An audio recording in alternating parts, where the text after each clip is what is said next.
말해서. 네, 오늘은 박근혜 전 대통령 변호인단 총사임과 관련해서 얘기를 한번 해보겠습니다. 서초동 감식반장 김프로.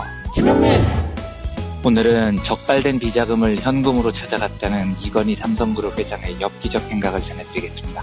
이완배 기자의 경제의 속살. 오늘은 명나라 말기의 사상적 이단화, 이타고의 분서 소개해드리겠습니다. 정선태 교수의 오늘을 읽는 책. 김용민 브리핑. 잠시 후 시작합니다.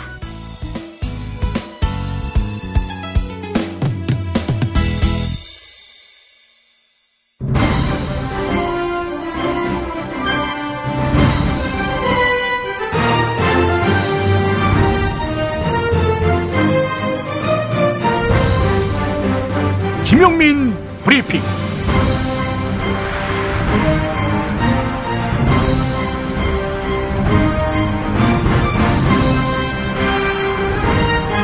(2017년 10월 17일) 화요일입니다. 국정농단 사건으로 파면당한 박근혜 씨가 이번엔 재판을 인정하지 않겠다며 법정 투쟁을 공언했습니다. 원래 제정신이 아닌 사람인 줄 모르지 않았지만 이쯤 되면 구치소를 벗어나기 위해 정신 이상자로 간주받는 방법을 택하는 전략을 세운 게 아닌가 싶을 지경입니다. 피 한 방울 흘리지 않고 이룬 촛불혁명의 유일한 문제점이 이것이 아닌가 하는데요. 그러나 이제 와서 완력으로 적피의 세력을 청산할 수는 없는 법이지요. 상식부터 바닥난 정치 세력을 내년 지방선거 또 2020년 총선에서 잊지 말고 반드시 청산해야 합니다. 하지만 2020년까지 문재인 정부는 온전할까? 사실 예단하기 힘듭니다. 이런 가운데 어제 김어준 총수가 한겨레 21과의 인터뷰에서 이런 말을 했습니다. 문재인 정부도 잘못하고 실수할 수 있을 것이다. 당연히. 그럴 때 나는 상대적으로 관대할 것이다. 현 정부의 세계관에 동의하는 한 잘못과 실수는 어떻게 개선할 것인가의 문제다. 적지 않은 사람들은 무릇 언론이라면 정부의 냉정한 비판적 견제가 마땅하지 않은가 일 텐데 개인적으로 촌스러운 언론관이라 간주한다. 자신의 역할을 절대적 논평자로 포지셔닝하는 언론의 자의식 과잉이다. 언론도 자기가 속한 시대와 세계의 겨우 일부일 뿐이다. 진보 매체가 진보 정권을 상대하는 태도와 방식은 보수 정권을 대하는 것과 근본적으로 달라야 마땅하다고 나는 생각한다. 빨아주라는 게 아니다. 애정을 가지라는 것이다. 네, 이게 원래 제 생각인데 김어준 총수가 표절한 것 같아 유감스럽습니다. 김용민 브리핑은 이쪽도 까고 저쪽도 까면서 우리는 공정하다, 객관적이다, 편향적이지 않다. 이러지 않겠습니다. 2018년 지방선거, 2020년 총선, 그리고 2022년 대선. 낡은 정치의 길에는 적피의 세력을 완벽하게 청산하는 그날까지 맥락 있는 편파를 지향하겠습니다. 많이 도와주십시오. 어제부터 한국리서치의 라디오 청취율 조사가 이어지고 있습니다. 2주 동안 처음 보는 전화번호라도 받아주십시오. 그리고 김용민의 뉴스 브리핑을 5분 이상 들으신 적이 있으면 들었다, 이렇게 말씀해 주십시오. 다시 말씀드려 SBS 러브 FM 김용민의 뉴스 브리핑을 언급해 주십시오. 여러분의 많은 관심과 참여 바랍니다. 김보영 아나운서가 오늘의 주요 뉴스 짚어드립니다.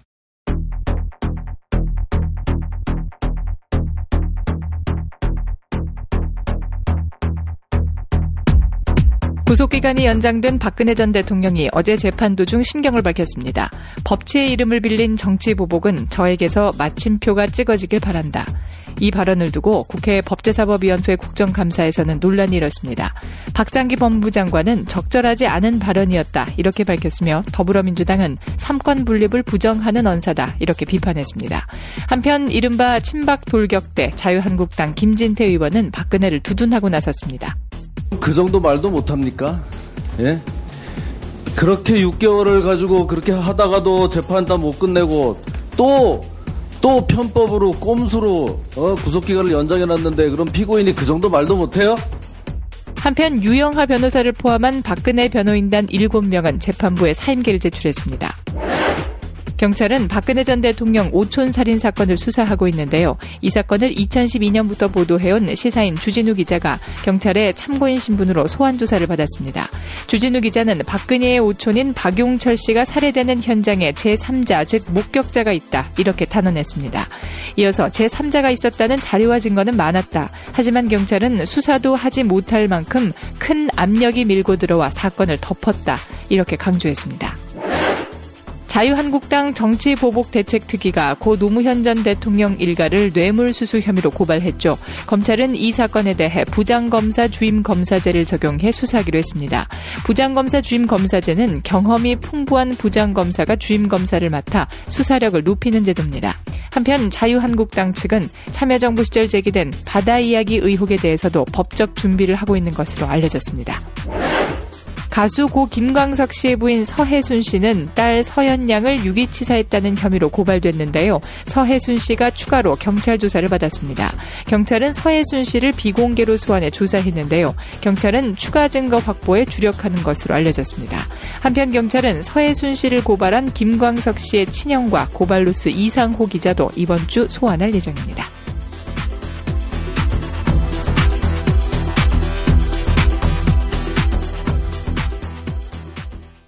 사회에 필요한 일을 하고 부끄럽지 않은 일을 하라고 학생들에게 가르쳤습니다. 그런 상황이 똑같이 되면 전 또 똑같이 할 수밖에 없을 것 같아요. 공익제보로 인한 직장 내 따돌림으로 심리적 어려움을 겪었던 한 공익제보자의 말은 우리의 가슴을 울립니다. 이제는 우리가 공익제보자의 마음을 어루만져야 할 때입니다. 고맙습니다. 함께하겠습니다. 공익제보자를 응원하는 아름다운 재단의 어쩌다 슈퍼맨 캠페인에 함께 해주세요. 어디선가 나타나서 생명을 구하고 정의를 지키는 영웅, 슈퍼맨. 우리 주변에도 많은 슈퍼맨이 있습니다. 바로 공익제보자입니다. 어쩌다 슈퍼맨이 되어야만 했던 그들에게 세상은 따뜻하지 않았습니다. 수많은 생명을 살린 2명의 간호조무사는 권고사직을 당했고, 장애인의 인권을 위해 싸운 선생님은 결국 사직했습니다.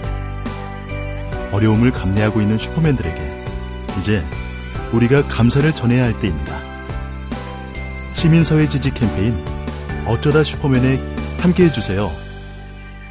아름다운 재단. 야, 너 홍어 판다 그랬지? 팔지. 근데 홍어가 진짜 그렇게 몸에 좋아? 아니, 끝내준다니까. 우리 엄마 관절염인데? 홍어. 나 숙취는? 홍어. 마누라 다이어트는? 홍어. 큰이모 변비? 홍어. 작은 형 소화불량은? 홍어. 여동생 피부? 홍어. 큰 누나 주름? 홍어. 명절 때 선물은? 홍어라니까. 근데 비싸지? 별나 싸고 열나 맛있는 홍어가 있다니까. 어디? 알싸한 홍어. 1599-6456.com 혹은 1599-6456 전화 주문도 가능합니다. 골반 잡자 바로 잡자 바디로직, 허리 통증 바로 잡자 바디로직, 몸매 교정 바로 잡자 바디로직, 자세가 좋아지는 골반 교정 타이즈 바디로직. 검색창에 골반 교정 바디로직. 삐딱한 남성 골반, 허리에도 역시 바디로직입니다. 바디로직의 효과를 못 느끼셨다면 100% 환불해드립니다. 자세한 환불 조건은 홈페이지를 참조하세요. 스페이드 퀴즈입니다. 돌잔치, 채순잔치, 가게홍보, 체육대회, 창사기념일. 정답! 기념품! 문제를 끝까지 들으셔야죠. 이럴 때 사용하는 판촉물이나 기념품, 답례품, 단체 선물 등을 취급하는 전문업체로서 국민을 위해 제대로 일하는 언론과 정당에 후원을 하는 판촉물 전문업체는 어디일까요? 정답! 네피알! 네? 어디라고요? 네피알! 네, 정답입니다. 판촉물이나 단체 선물이 필요할 때 이왕이면 우리 편 회사 네피아를 찾아주세요. 인터넷 검색창에 네피아를 치시거나 032-519-4800으로 전화주시면 친절하게 상담해드립니다. 그런데 상품은 뭔가요? 네피아를 가서 고르세요. 3만 가지가 넘는 물품이 있어요. 서초동 감식반장 김프로.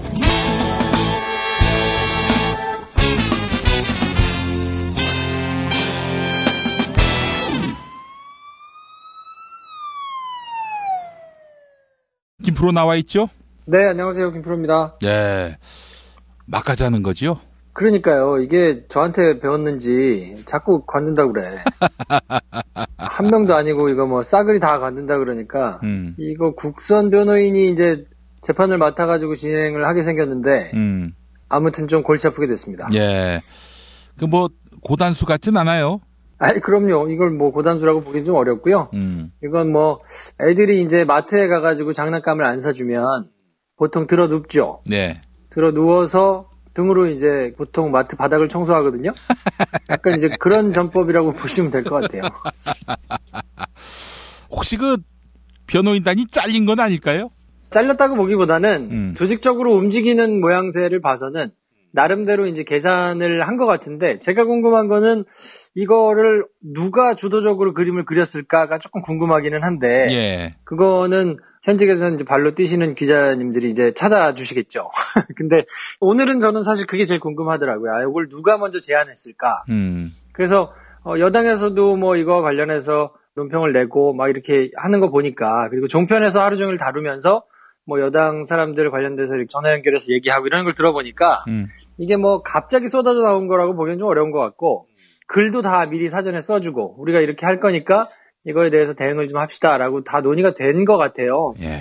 근데 과연 이거를 기획한 사람이 누굴까가 좀 궁금하긴 한데, 뭐 어쨌든 이것과 관련해서 변호인단이 오케이를 하지 않으면 모든 총알을 변호인단이 지금 다 맞게 생긴 모양새이기 때문에 예. 이거를 뭐 다른 여당에서 주도해서 하자 했다고 변호인단이 그냥 생각 없이 끌려가지는 않았을 거고, 네. 아마 주도적으로 선택하는 데 있어서 가장 키를 쥐고 있는 거는 사실 박근혜 전 대통령보다도 변호인단들이거든요. 예. 근데 그 사람들의 이해관계에 가장 부합한 결정을 내린 거 아닌가, 가장 자연스럽게는 그렇게 좀 바라볼 수 있을 것 같아요. 박근혜 씨의 변호인단이 집단 사퇴를 했다. 그러면서 이런 표현을 썼어요. 창자를 끊는 기분으로 박근혜를 두고 나온다 이랬는데, 그럼 박근혜는 국선 변호인의 도움을 받습니까?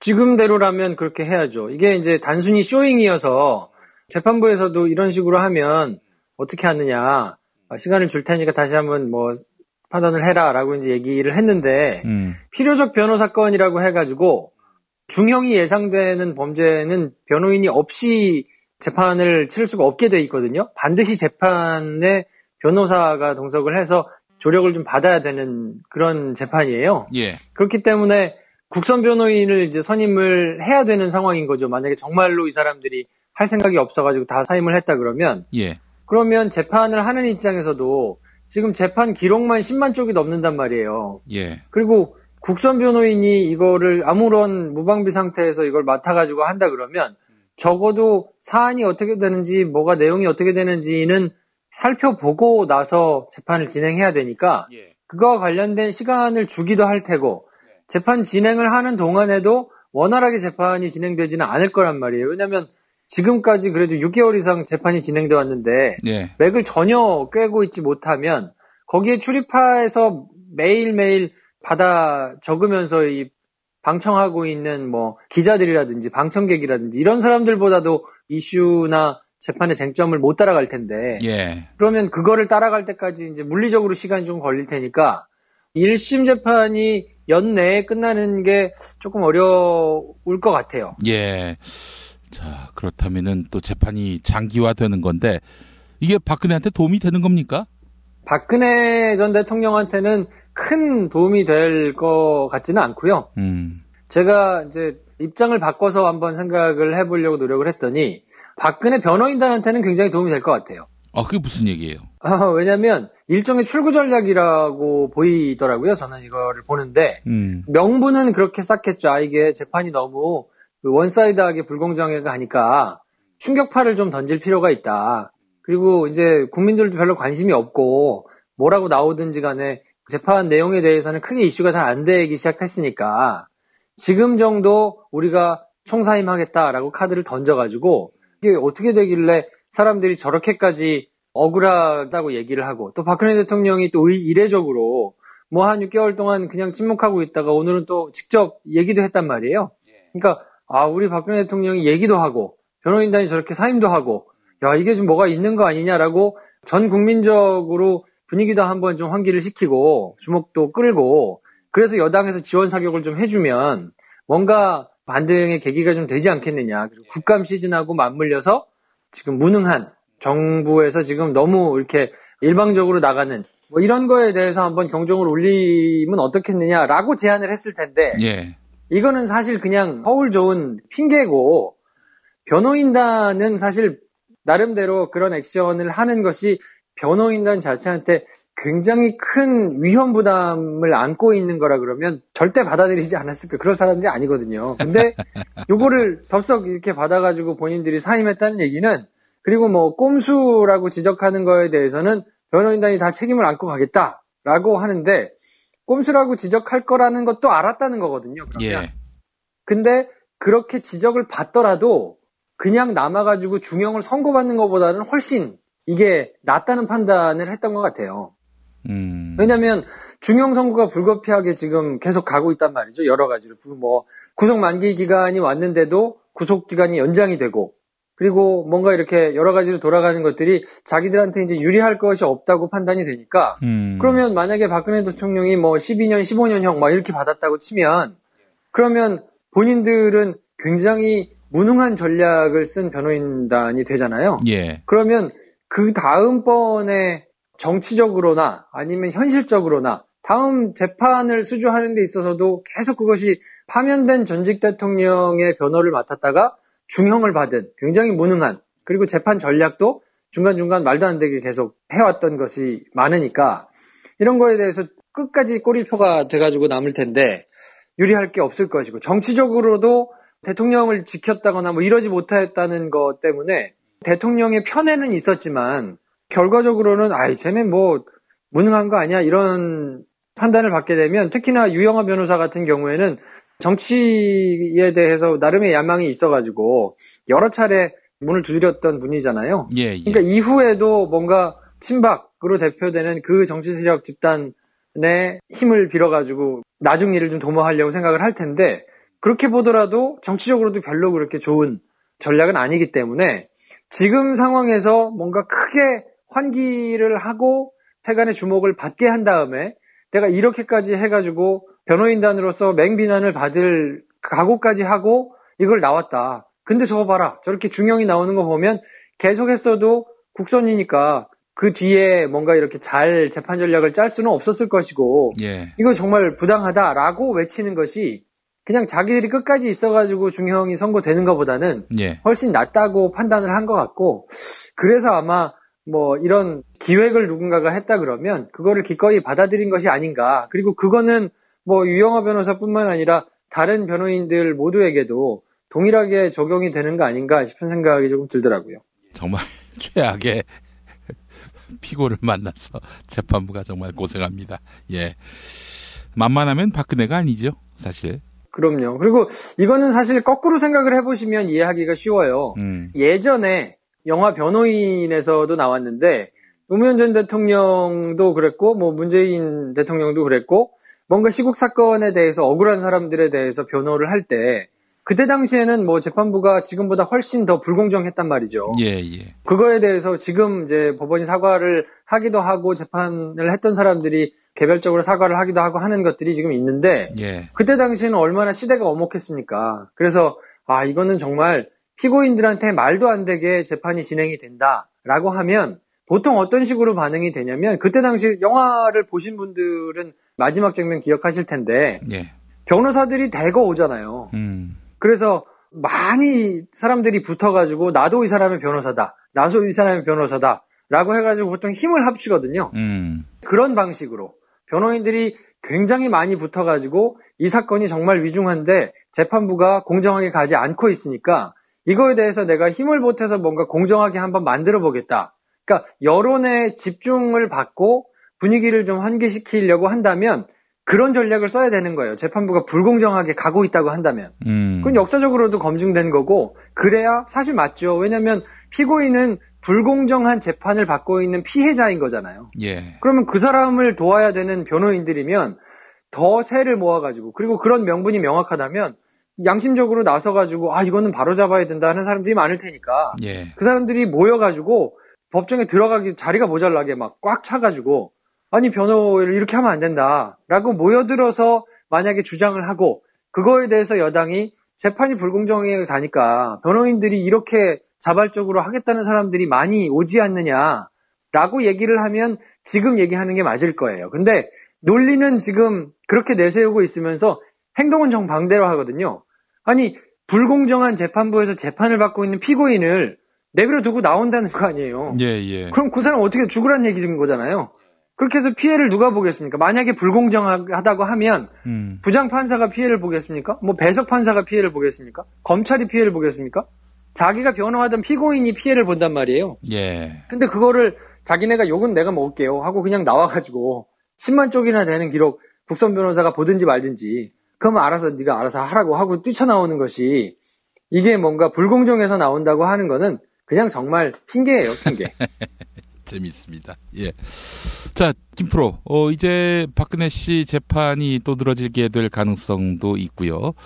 그런데 이제 또 세월호 참사에 대한 진상규명도 이어지게 될 것이고, 그렇게 되면 이제 박근혜 씨가 또 다른 트랙에서 또 재판을 받게 될 가능성이 있는데, 이게 병합 처리가 됩니까? 아니면은 사안별로 또 다르게 재판을 받아야 합니까?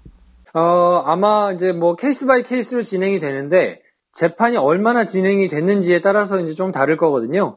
근데 지금 터져나오고 있는 것들은 아직 뭐 조사가 그러니까 수사가 지금 초기 단계에서 진행되고 있기 때문에 예. 지금 거의 뭐 6개월이 지나서 또 변호인들이 총 사임을 해가지고 시간이 조금 길어진다고는 하는데 그래도 뭐 일반적으로 보기에 한 중반 이상은 지났다고 봐야 될 거거든요. 재판이 이번 18개 혐의에 대해서는. 예. 그래서 언제 기소를 할지가 관건일 텐데 지금 이 속도라 그러면 그래도 좀 조사하고 어쩌고 하는데 시간이 좀 걸릴 테니까 나중에 아마 별개의 사건으로 따로 돌아갈 가능성이 좀 크지 않을까 싶고요.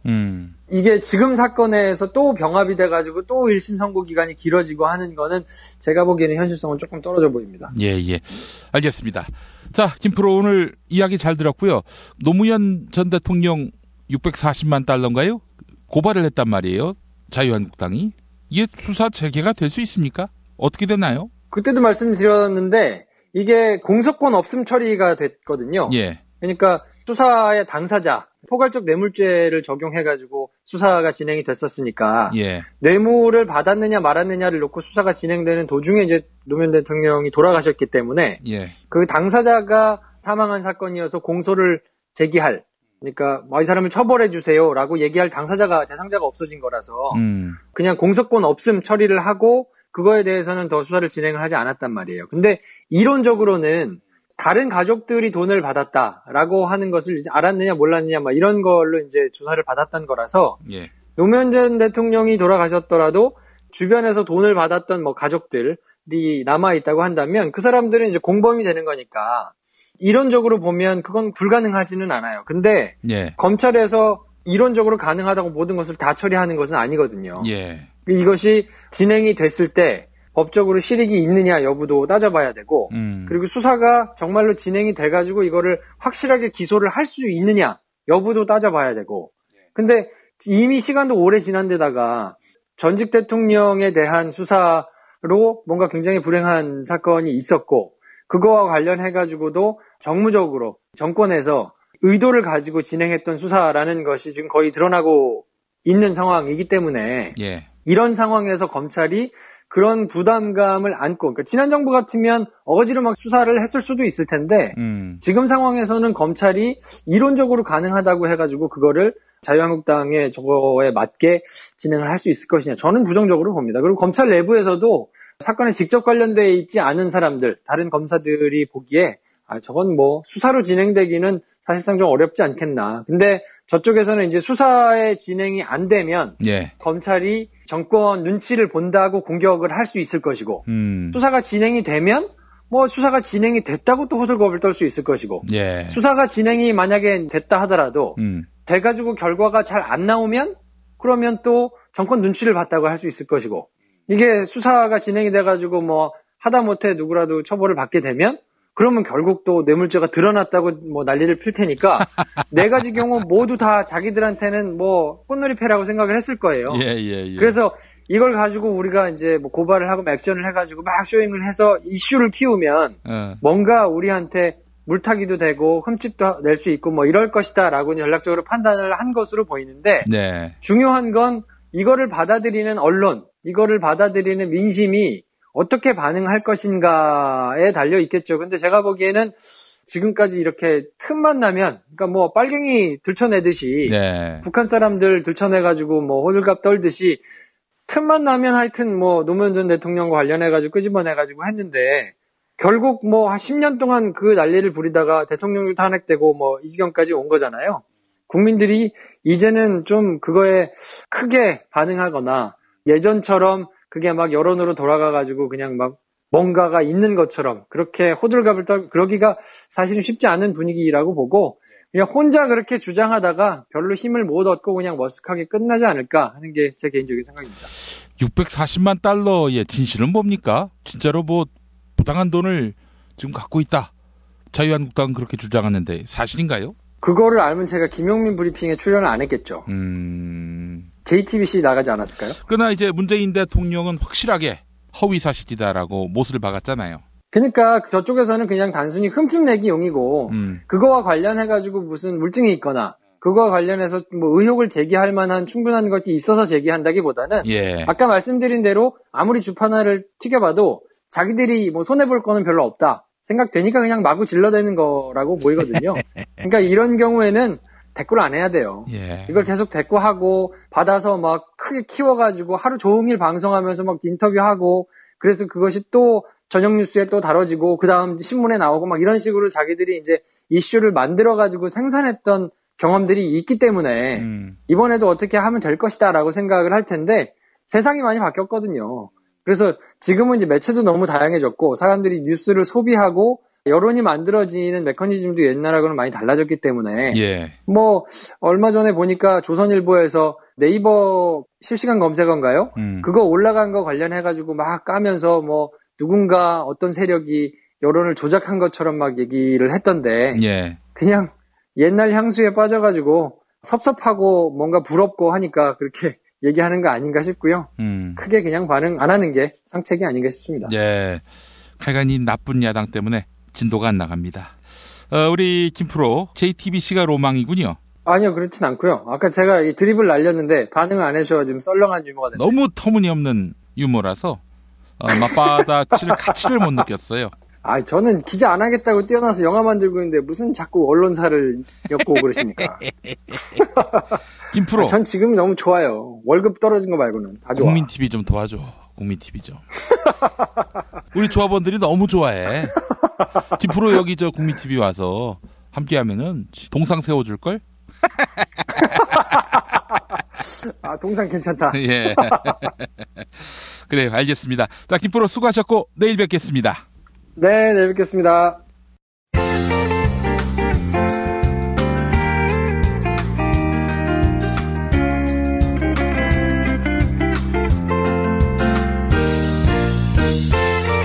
여러분 안녕하십니까? 지금부터 전국 16개 시도교육청과 무관한 2017학년도 뉴스 듣기 능력 평가를 시작하겠습니다. 수험생 여러분께서는 팟캐스트의 음량을 알맞게 조절하여 주시기 바랍니다. 모든 문제는 한 번씩만 들려드리니 잘 듣고 지시에 따라 물음에 답하시기 바랍니다. 이제 시작하겠습니다. 카카 큰일 났습니다. 큰일 났지. 내가 옥중에서 문재인 정권과 정면으로 붙어보겠다고 했으니까. 그게 아니라 홍준표가 카카를 응원한다고 하면서도 탈당계 좀 빨리 내시라고 하는데. 이 씨발 홍감탱이 새끼, 어? 이 와중에 탈당계를 내라니, 어? 매기는 것도 아니고. 매기는 거 맞죠, 어? 그리고 김진태가 알듯 말듯한 말을 하대요. 카카는 죽었다고요. 따라서 지금의 정치 보복은 부관참시라고. 이 씹새끼가 내가 죽었다고? 지금 내가 살아있는 걸 보여주느라 몸부림치는데. 카카, 살아있는 걸 왜 보여주십니까? 무리입니다. 일단 죽어주셔야지요. 우리 보수야당도 먹고 살아야 하지 않겠습니까? 언제까지 카카의 시다바리가 되라는 이 씹새끼들아, 어? 우리 아빠가 없었으면, 또 내가 없었으면 오늘의 니들이 있는 줄 알아? 어? 국정원 동원하지 않았으면 지금의 의석이 가능할 줄 아냐고. 어? 니들이 세비 받아서 밥 한 술 뜰 수 있는 거, 그게 자력에 의한 건 줄 알아? 이 배은망덕한 것들. 그 밥 한 술 뜰 재산 정도는 저한테도 있습니다. 아버지가 저한테 물려주신 재산, 이걸로 밥뿐 아니라 맛있는 반찬도 살 수 있어요. 바로 남도 먹거리. 남도 먹거리? 사실 주저되더라고. 어? 재판장하고 한판 붙겠다고 큰 소리는 쳤는데, 그러면 수십 년 형을 받게 될 거 아니야. 어?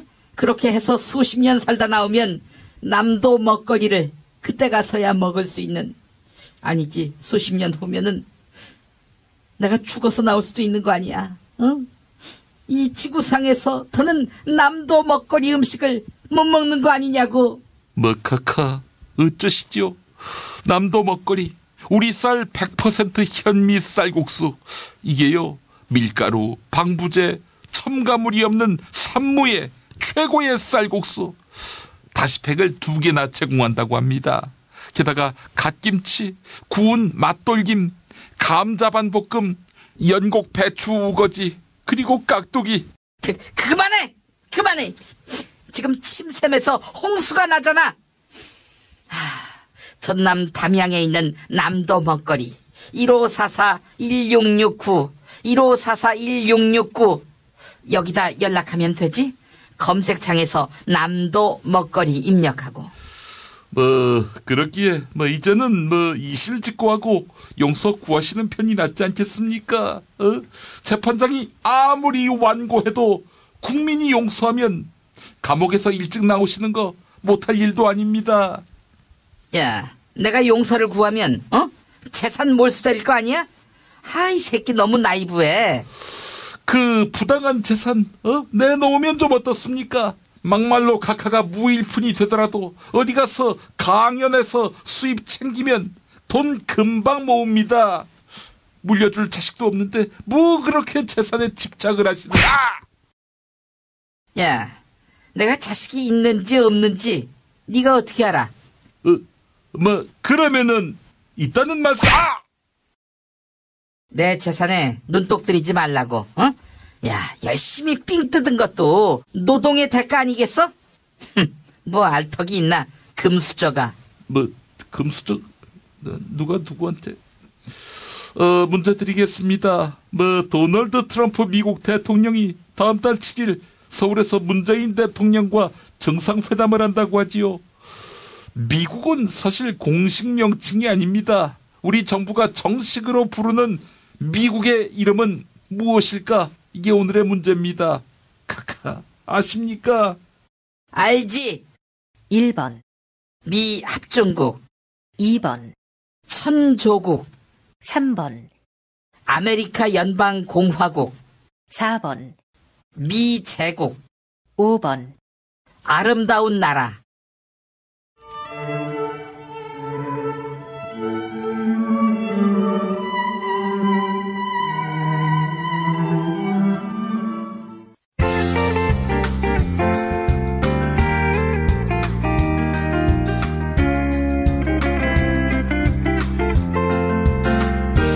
수고하셨습니다. 이상으로 전국 16개 시도교육청과 무관한 2017학년도 뉴스 듣기 능력평가를 모두 마치겠습니다. 수험생 여러분은 이메일 주소와 정답, 사연을 적어 팟빵 게시판에 올려주시기 바랍니다. 당첨자는 2부 마지막 순서에서 발표하겠습니다. 뉴스 듣기 능력평가를 마칩니다. 김용민 브리핑 뉴스기 능력평가 정답 맞히신 분들 소개합니다. 어제 문제는 보기 가운데 임순례 감독이 연출한 영화를 맞히는 거였죠. 정답은 우리 생애 최고의 순간입니다. 당첨자 두 분에게는 현직 대통령을 소재로 한 정치 유머집 이니와 쏘기를 보내드립니다. 도서출판 시간의 물레에서 협찬해 주셨습니다. 다른 당첨자에게는 술친굼 한 박스 선물해드립니다. 포털 사이트에서 술친굼을 검색해 주세요. 금요일 정답자 가운데 한 분에게 남도 먹거리에서 협찬하는 식품 꾸러미 상품 보내드립니다. 인터넷 주소창에 남도먹거리.kr을 입력해 주세요. 금요일 정답자 가운데 다른 한 분에게는 골반 보정 속옷 바디로직 리포머 팬츠 선물해드립니다. 포털 사이트에서 바디로직을 검색해 주세요. 금요일 정답자 가운데 다른 한 분에게는 머문빌리지 이용권 격주로 선물해드립니다. 애청자 여러분의 성원에 힘입어서 일요일과 평일 가격을 대폭 낮춘 머문빌리지 할인 행사를 진행하고 있습니다. 포털 사이트에서 머문빌리지를 검색해 주세요. 정답자 미친셉이님, 정답은 우리 생애 최고의 순간입니다. 웁탄님, 다스가 누구 건지 궁금해서 홈페이지에 들어가 봤습니다. 다스의 주인은 여러분들 이렇게 적혀 있네요. 새 시대를 열어라님, 화이트리스트 사건을 명명백백하게 밝히고 처벌해야 합니다. 문통방통 끝말잇기 당첨자께는 별을 따다 구운 과자 롤카스테라 드립니다. 주문 전화 033-646-2668, 인터넷 주문 베이킹파머.co.kr입니다. 지난주 문통방통 끝말잇기 시작 글자 표리부동의 동이었는데요. 당첨자 바른말쟁이님, 끝말잇기는 동무, 우리는 모두 동무가 되어야 합니다. 김용민 브리핑 뉴스듣기 능력평가, 오늘도 많은 참여 부탁드립니다. 아빠가 달라졌다. 술 냄새를 풍기며 집으로 들어오면 자는 날 깨워 했던 말을 또 하던 아빠. 이제는 더 이상 날 귀찮게 하지 않는다. 아빠가 달라졌다. 자는 날 깨워 막무가내로 뽀뽀하며 볼을 비비던 아빠. 그걸 참을 수 있었던 건 그러고서 주는 용돈 때문이었는데 더 이상 날 귀찮게 하지도 용돈을 주지도 않는다. 아빠, 대체 뭘 먹은 거야? 몸, 마음, 지갑까지 날 지켜주는 술친구. 살아서 집까지 술친굼. 재구매율과 후기가 좋은 술친굼을 지금 네이버에서 검색하세요. 충남 금산의 넓은 인삼밭. 정성농장을 일군 농부아버지 이정열 씨. 자연은 노력한 만큼 내어준다. 그 자연의 마음을 알기에 정성농장을 더불어 일구는 아들 이성규 씨도 아버지에게 배운 것처럼 정직하고 또 성실하게. 정성농장 홍삼은 인삼 재배부터 가공 판매까지 모두 책임지고 있습니다. 그래서 대한민국 1등 품질을 자부합니다. 검색창에 정성농장 홍삼을 검색해주세요. 정성농장 홍삼. 전화문의는 010-9754-6972. 아, 이놈의 뱃살. 맞는 옷이 없네. 애 돌보랴 일하랴 살 뺄 시간이 없네. 다시 날씬해지고 싶어! 다이어트 전문 쇼핑몰 비타샵에서 개발한 국내산 동결건조 생식과 통곡물에 3가지 단백질과 비타민, 미네랄을 더해 만든 다이어트 전용 그린 스무디를 추천합니다. 문의는 1522-6648, 1522-6648 혹은 검색창에서 비타샵을 검색해주세요. 중국 대륙에 휘몰아친 충격 정치 실화 13억분의 1의 남자. 아사히 중국 특파원이 목숨 걸고 취재한 시진핑 권력 승기의 비밀, 그 풀스토리 13억분의 1의 남자. 만년 지방관리가 어떻게 국가주석이 되었을까? 궁지에 몰린 장점인 시진핑에게 살려달라 전화를 건 이유는 보시라이와 저우융캉이 획책한 쿠데타, 그 실상은. 리얼 정치 활극을 직접 확인하세요. 13억분의 1의 남자. 도서출판 레드스톤.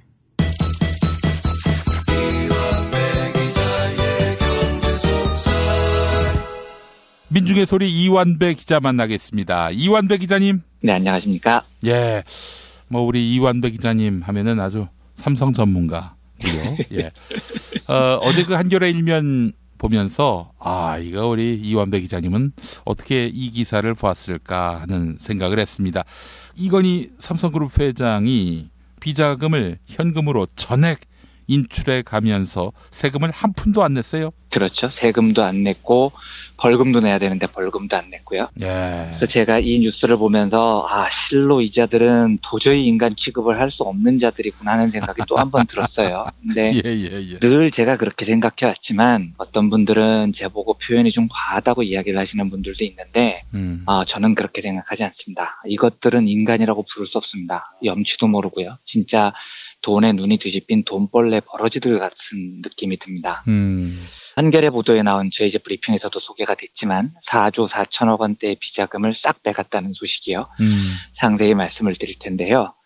이 비자금은 스토리가 굉장히 길고 복잡한 자금입니다. 그리고 그야말로 온 국민이 두 번에 걸쳐서 샅샅이 알고 있는 자금이기도 해요. 예. 한 번도 아니고 두 번입니다. 전 국민에게 내역이 공개된 자금이었어요. 예. 그런데 이건희와 그 일당들은 이 뻔한 돈을 엽기적인 방식으로 자기 호주머니에 챙겨넣습니다. 이걸 뭐 인면수심이라고 불러야지 뭐라고 부르겠습니까? 예. 스토리가 조금 긴데요. 한겨레 보도는 맨 뒤에 살펴보고요. 스토리 처음부터 한번 따라가 보겠습니다. 예. 기억나시겠지만 2008년에 삼성 비자금 사건이라는 게 터졌습니다. 근데 이 사건의 출발점은 1998년부터 2004년까지 7년 동안 삼성그룹에서 구조본 재무팀, 법무팀에서 일했던 김용철 변호사가 양심 고백을 하면서 시작이 됐죠. 예. 근데 이제 굉장히 긴 스토리가 진행이 될 텐데 이 스토리를 따라오기 위해서는 지금 제가 말씀드리는 요 한 문장을 조금 신경을 써서 기억을 해주시면 좋을 것 같습니다.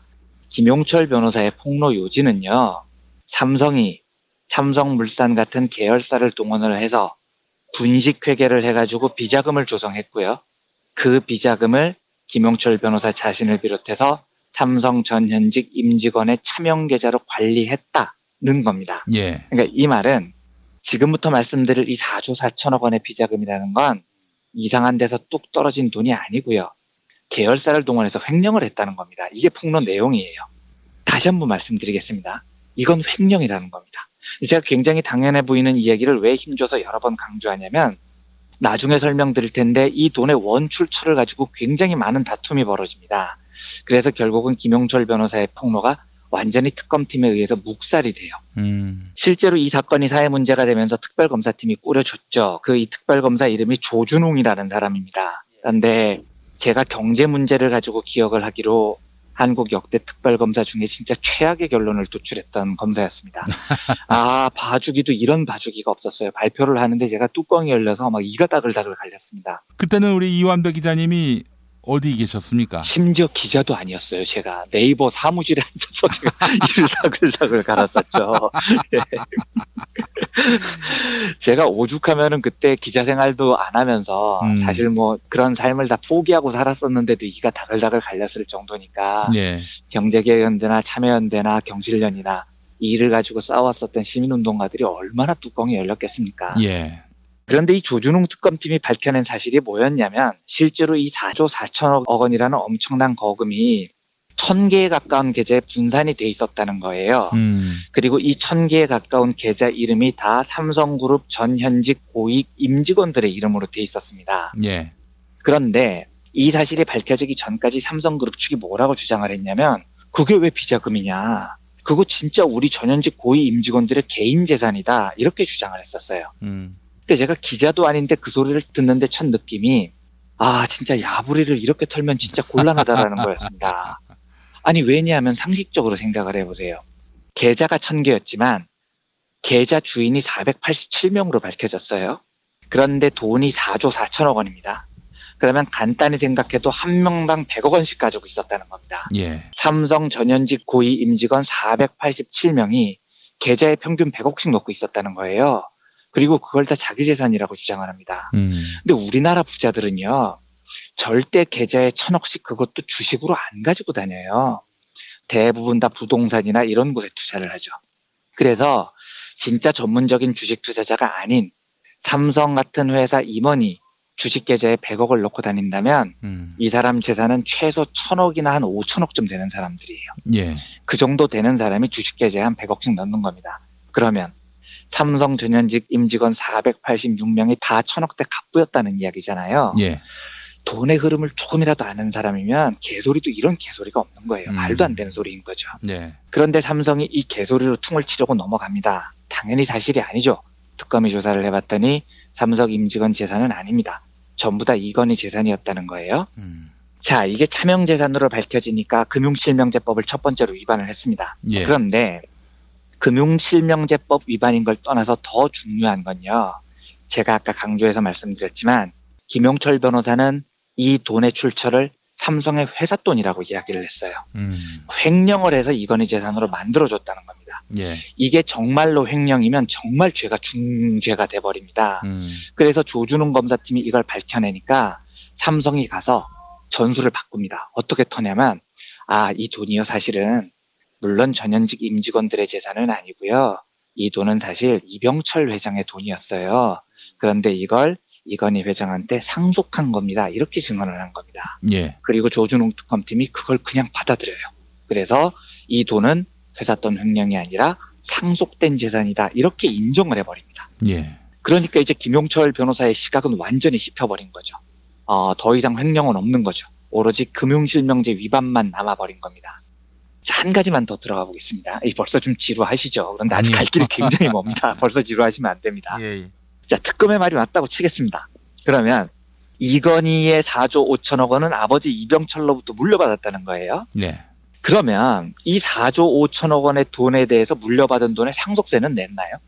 당연히 이걸 특검이 물어봐야 되는 겁니다. 그렇잖아요. 그렇죠. 4조 5천억이라는 돈이 어마어마한 돈인데요. 물론 4조 5천억 원을 그대로 물려받지는 않았을 거예요. 예를 들면 한 1조 원 정도를 물려받았는데 주식으로 투자했더니 나중에 불어났다. 이렇게 이야기를 할 수는 있습니다. 어찌 됐건 그렇다면 얼마를 물려받았고 상속세를 얼마를 냈는지 특검이 계산을 하고 추적을 해야죠. 왜냐하면 이건희는 공식적으로 88년에 이병철이 사망할 때 상속을 받은 재산을 얼마로 신고를 했냐면 꼴랑 230억 원 물려받았다고 신고를 했어요. 진짜 개가 웃을 일입니다. 이건희 재산이 지금 14조인데 아버지로부터 상속받은 재산은 230억 원이었다는 거예요. 그런데 당시 특검이 뭐라고 하냐면 이 비자금이 담긴 1000개에 가까운 계좌를 정확히 물려받은 시점이 1987년이다. 그런데 우리 특검이 조사를 한 건 2008년이다. 시간이 21년이나 지나버렸다. 공소시효가 지났다. 그래서 수사를 못한다. 이렇게 퉁을 쳐버립니다. 특검이요. 예. 상속세, 증여세 관련 공소시효가 15년이거든요. 그러니까 이제 특검의 결론은 이거예요. 이건희는 회사 돈을 절대로 삥치지 않았어요. 전부 다 아버지로부터 물려받았어요. 물론 상속세를 냈으면 좋겠죠. 하지만 안 내도 괜찮아요. 왜냐하면 공소시효가 지났거든요. 이렇게 결론을 내버린 거예요. 모든 거에 면죄부를 줘버린 겁니다. 자, 또 한 가지 코미디가 있습니다. 그러면 이건희는 이 비자금에 대해서 특검에 어떻게 진술을 하느냐 이렇게 이야기를 합니다. 사실 차명으로 된 재산이 상당한 액수인 건 내가 알고 있었다. 그런데 우리나라가 어떤 사회냐. 어떤 사람이 재산이 너무 많다고 그러면 사회에서 거부감을 표시하더라. 그래서 실명 전환을 안 했다. 이렇게 진술을 합니다. 그러니까 제가 이걸 듣고 여보세요. 예? 당신 아버지 별명이 돈병철이에요. 지금 무슨 헛소리를 하고 앉아있는 겁니까? 그러니까 돈병철 아들이 이렇게 얘기를 하는 거죠. 내가 돈이 많으면 사회에서 나를 싫어할까봐 차명으로 관리했다. 이게 지금 말이에요. 방구예요. 말 같지도 않은 소리를 특검에서 진술을 하고 나온 겁니다. 또 한 가지 진술이요. 이건희 진술입니다. 어마어마한 재산에 차명이 있는 걸 알았는데 상속세 문제도 있고 제도적 법적으로 위반되지 않기 위해서 절차를 밟으려고 해보니까 너무 어려워가지고 진행을 못했다. 이게 이건희 진술이에요. 이게 무슨 뜻입니까? 상속세 내기 싫어서 고의적으로 은폐했다는 겁니다. 법 지키려니까 너무 힘들어서 안 지켰다 이거잖아요. 게다가 사건이 불거졌을 때 삼성은 비자금이 아니다. 다 고의 임원 개인 자산이다. 이렇게 뻥까지 쳤어요. 증거인멸 시도까지 있었습니다. 예. 여기에다 거짓으로 여론조사까지 했죠.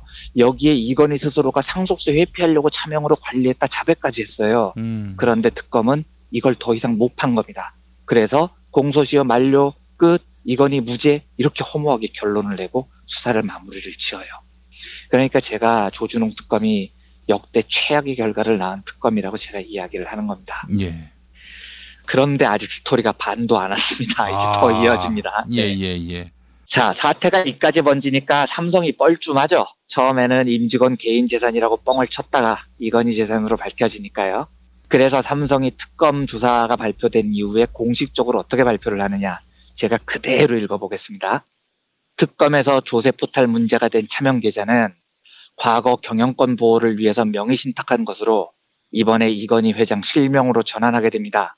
이에 대해 이 회장은 누락된 세금 등을 모두 납부한 후 남는 돈을 회장이나 가족을 위해 쓰지 않겠다고 하면서 유익한 일에 쓸 수 있는 방도를 찾아보자고 하였습니다. 이게 삼성의 발표였습니다. 그러니까 이게 삼성이 내놓은 대국민 사과문 및 경영쇄신안이에요. 어떻게 해서든지 구속 피하겠다고 앞으로 재판에서요. 이렇게 발표를 했습니다. 이거 누가 이렇게 발표하라고 했습니까? 예? 삼성 니들이 자발적으로 발표를 한 겁니다. 이건희 지시 받고요.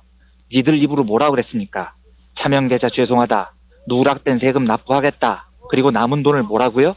돈을 회장이나 가족을 위해 쓰지 않겠다. 그리고 유익한 일에 쓸 수 있는 방도를 찾아보겠다. 전부 니들 입으로 이야기를 한 겁니다.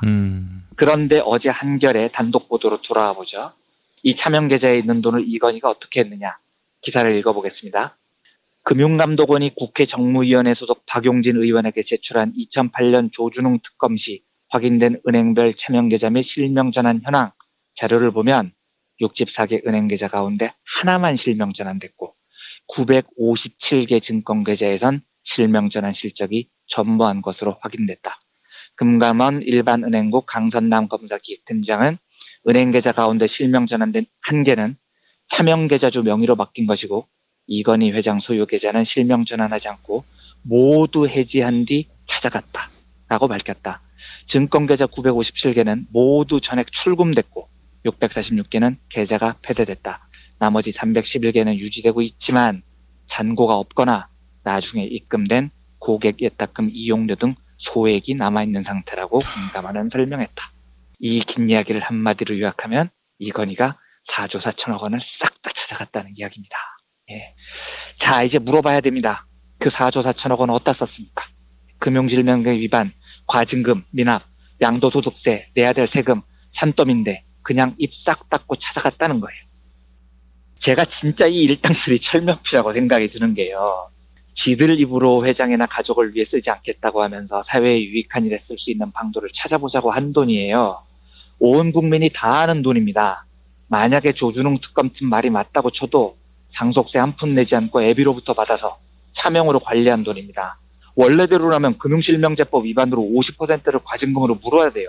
그런데 이 온 국민이 다 아는 더러운 돈을 그냥 현금인출기해서 뽑아갔다는 겁니다. 그런데 이 스토리에 얹어진 더 황당한 스토리가 또 있습니다. 이게요. 삼성은 처음에 임직원 개인 돈이라고 주장했다가 이제 나중에 말을 바꿨죠.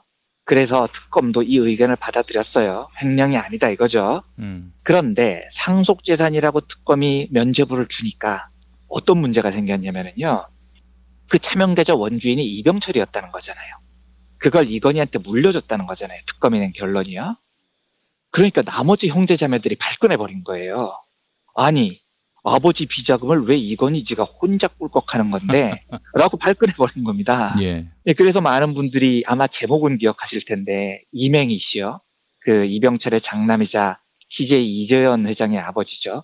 이건희한테 소송을 내서 형제간에 거칠게 한판 붙은 적이 있었어요. 2013년에요.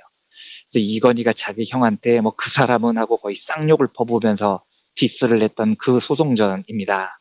이게 왜 벌어진 거냐면 특검팀이 그 4조 원대의 재산을 상속재산이라고 인정을 했기 때문에 생긴 일입니다. 이명희 입장에서는 땡큐인 거죠. 아 그래? 그게 아빠 거였어? 야 그럼 나도 줘야지. 이렇게 이제 발끈해버린 겁니다. 이제는 삼성이 또 난감해진 거예요. 특검을 피했더니 이제는 형이 덤벼드는 겁니다. 그래서 이 소송이 세게 붙었어요. 그런데 이 소송도 또 이건희가 이겨요. 당시 재판부가 뭐라고 판결을 내리냐면 이맹희가 달라고 하는 그 재산은 상속재산이 아니다. 이렇게 판결을 내립니다. 상속재산이 아니므로 이맹희는 권리를 주장할 수 없다는 게 재판부의 결론이었습니다. 예. 그러니까 제가 법을 잘 모르지만 그때 이 판결을 듣고 아니 이것들이 진짜 장난하나. 아니 이건희가 불리할 때는 상속재산이라고 그러다가 이건희가 유리할 때는 또 상속재산이 아니라고 뭐 어쩌자는 겁니까? 검찰이 털 때는 상속재산이어서 처벌을 못해요. 이명희가 돈 달라고 하니까 상속재산이 아니라서 못 줘요. 이걸 어느 국민이 납득할 수 있겠냐고요. 말 그대로 법정 농단이네요. 예. 그러니까요. 완전히 삼성을 위해서 법체계가 짜여져 버린 겁니다. 아니, 아무리 삼성 편을 들어도 팩트는 일관되게 다뤄야죠. 제가 진짜 그때 어이가 없더라고요. 그런데 아직도 이 스토리가 끝나지가 않습니다. 예, 또 있습니다. 제가 이제 무슨 말씀을 쭉 드리고 싶었냐면 그 4조 5천억이라는 돈이 이건희가 과징금, 세금 한 푼도 안 내고 지 돈인 것처럼 빼갔다는 그 돈이요. 2008년 물론이고 조금 전에 말씀드렸던 2013년 소송 때 2번에 걸쳐서 온 국민 앞에 낱낱이 보도가 됐던 그 돈이에요. 너무 유명한 돈입니다. 그래서 일반 국민들은 뭐 내용을 잘 기억 못하실 수 있지만 기자들이나 시민단체에서는 이 돈이 무슨 돈인지 모를 리가 없다고요. 그러니까 당연히 시민단체에서는 계속 물어봤겠죠. 특히 이제 김상조 공정거래위원장께서 과거에 이끄셨던 경제개혁연대 같은 곳에서는 끊임없이 물어봅니다. 야, 니들 그 돈 어떻게 했어? 가족을 위해 쓰지 않고 사회에 유익한 방안으로 쓰기로 약속했잖아. 그 돈 어디다 썼어? 라고 계속 삼성에 끊임없이 물어봤던 돈입니다. 예. 근데 그때마다 삼성이 뭐라고 답을 했느냐? 깊은 고민을 하고 있다. 요 말만 반복해서 했어요. 그러다가 이건희가 2014년 5월에 갑자기 쓰러져 버린 겁니다.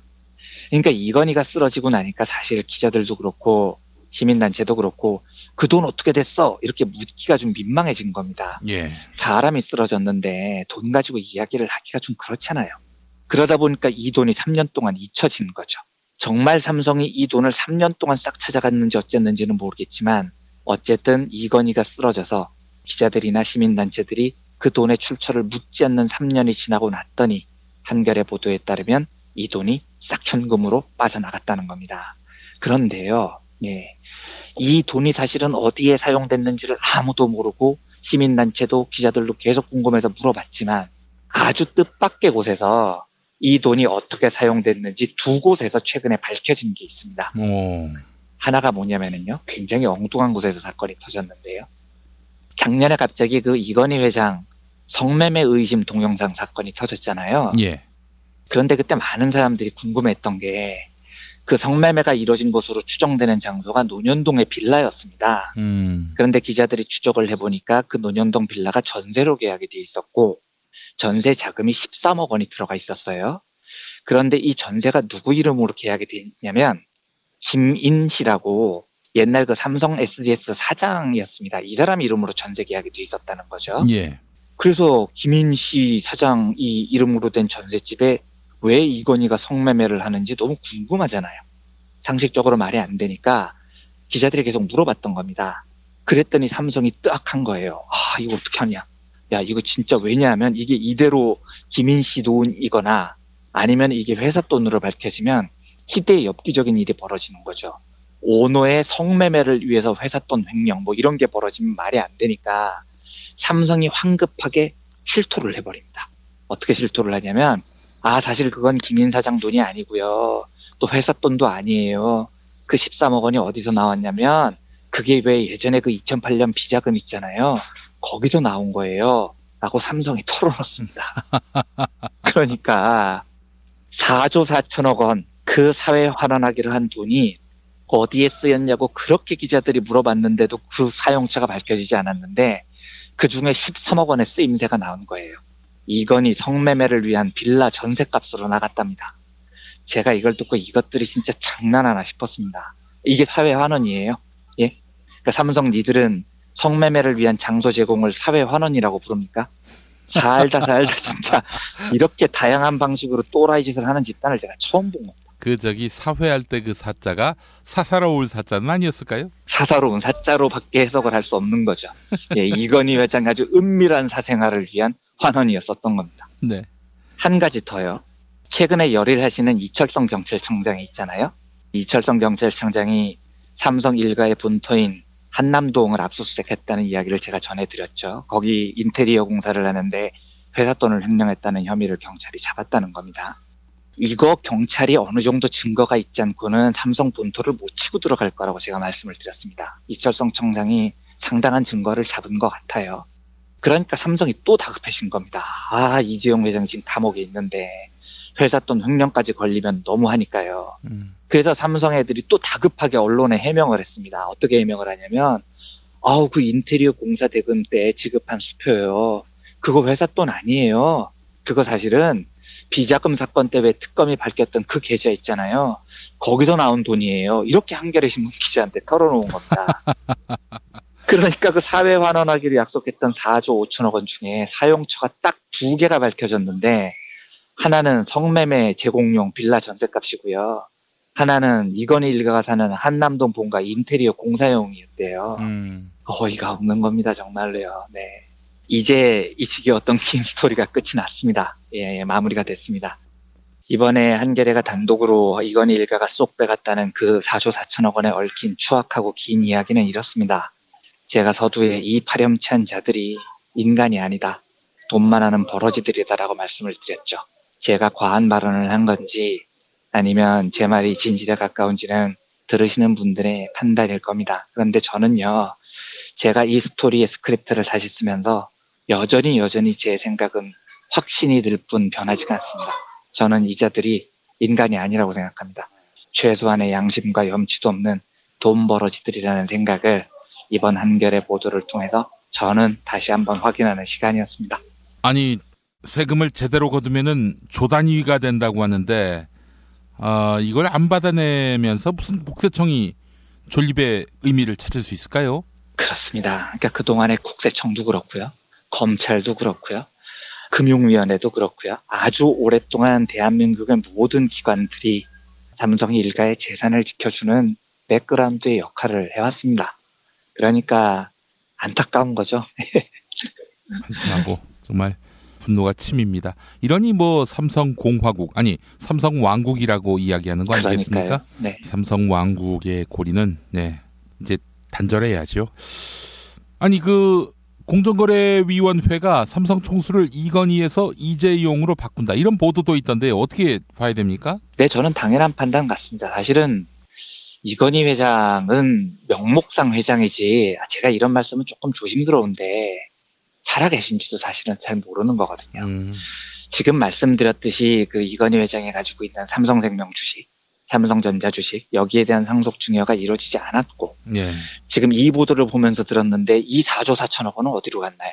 그러니까 이게 지금 아마 이재용 앞으로 다 돌아오지 않았기 때문에 저는 이건희 회장이 만약에 지금 상태가 어떻더라도 도저히 돌아가셨다고 발표를 할 수 없는 상황이라고 생각을 해요. 그렇다면 공정거래위원회는 현실적으로 지금 누가 삼성을 지배하는지를 보고 그 사람을 총수로 지정을 하는 게 당연한 겁니다. 저는 당연한 판단이라고 생각을 합니다. 알겠습니다. 자, 이완배 기자님 오늘 말씀 잘 들었습니다. 네, 감사합니다.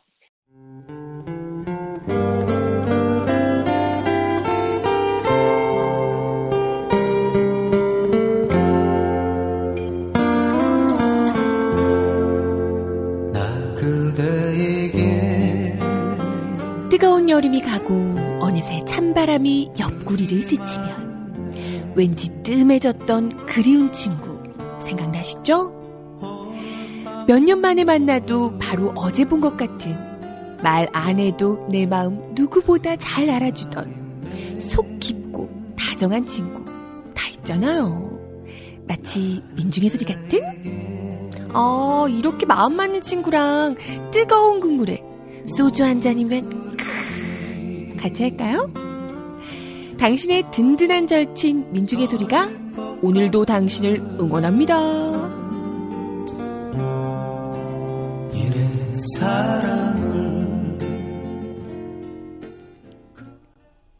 민중의 소리 후원 전화 1661-0451 1661-0451 민중의 소리.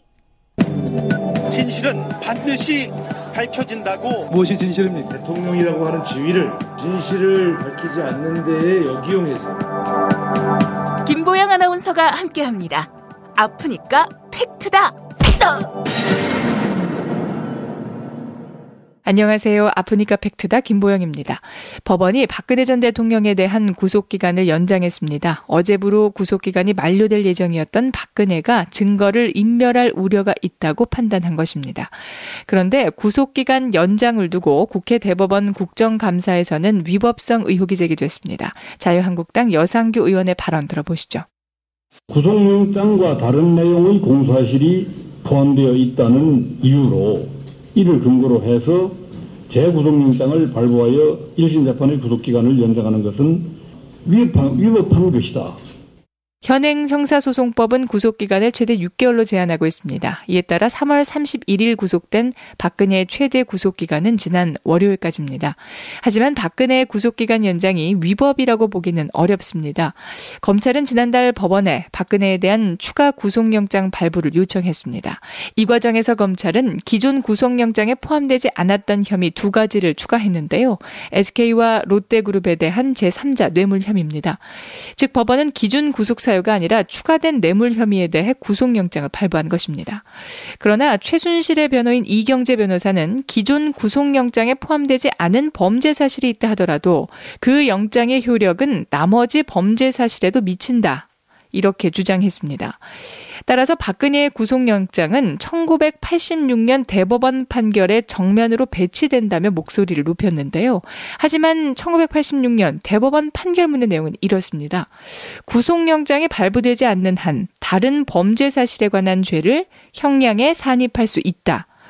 즉 1986년 판결문은 구속기간이 아닌 실형기간을 어떻게 계산하느냐에 대한 판례입니다.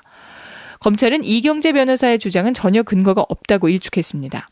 한편 유영하 변호사를 포함한 박근혜 변호인 전원은 재판부에 사임기를 제출했습니다. 이에 따라 박근혜는 새로운 변호인을 선임해야 하는데요. 재판부는 심리가 상당 부분 지연될 수밖에 없다고 우려를 표명했습니다. 지금까지 아프니까 팩트다였습니다. 찬바람이 싸늘하게 불어올 때는 따뜻한 새싹당 콩차, 풍부한 아스파라긴산과 레스베라트롤, 그리고 그 어떤 차도 따라올 수 없는 고소한 맛. 따뜻한 새싹당 콩차로 하루를 시작하면 참 좋습니다. 이런 환절기에 기분 좋은 차 한 모금 새싹당 콩차. 티백 2+1 행사는 계속됩니다. 새싹당 콩차는 인터넷 전창걸몰닷컴에서 구매하실 수 있습니다. 전화 구매는 070-8635-1288, 070-8635-1288. 여보, 우리 입맛도 없는데 시원한 국수 한 그릇 어때? 아빠, 밀가루 음식 먹으면 속 쓰려. 알았어. 내가 남도 먹거리 쇼핑몰에서 한 방에 해결하지. 남도 먹거리 쇼핑몰의 국민건강 프로젝트. 100% 우리 쌀로 만든 현미 쌀국수와 현미 누룽지로 가족의 건강을 책임집니다. 남도 먹거리의 다양한 꾸러미 상품을 만나보세요. 포털 검색창에 남도 먹거리를 검색하시거나 주문 전화 1544-1669, 1544-1669로 전화주세요. 운전자를 위한 꿀팁 7,000원 운전자 보험 카페. 알고 계세요? 교통사고가 나면 형사합의금, 벌금, 변호사 비용 이거 자동차 보험에서는 보장 못해요. 운전자 상해까지도 책임져드리는 7,000원 운전자 보험 카페. 버스, 택시, 트럭 등 영업용 차량 운전자를 위한 12,500원 운전자 보험 카페도 있습니다. 실손, 부모님 건강, 자녀 보험도 안내해드립니다. 02849-9730 연중 무휴라 언제든 02849-9730. 어머님, 아버님 오래오래 건강하세요. 개업 축하합니다. 본세다 잠드소서. 결혼을 축하합니다. 형부, 우리 언니 반품은 안 됩니다. 차장 승진하신 주과장님, 주차장 되신 거 축하해요. 우리 같이 산 게 벌써 7년이나 됐네. 썩 짜릿했던 시간이었어. 태어나서 처음으로 여자에게 보내는 꽃이야. 너랑 닮은 꽃. 생일 축하해. 사랑과 축하, 위로가 있는 곳에 좋은 사람과 플라워. 1566-0263 1566-0263입니다. 한글도 남보다 빨리 깨치고 참 똑똑했는데 갈수록 실력이 뒤처지는 것 같아 걱정이에요. 혹시 초등학교 교과서 본 적 있어요? 어려운 어휘가 너무 많아요. 학교에서는 어휘 개념을 하나하나 설명해 줄 시간이 정말 부족하잖아요. 그럼 어떡하죠? 내 아이의 어휘만큼은 내가 책임져야죠. 어휘 공부의 정석. 초등어휘 3000, 초등어휘 5000. 검색창에 초등어휘 3000을 쳐보세요.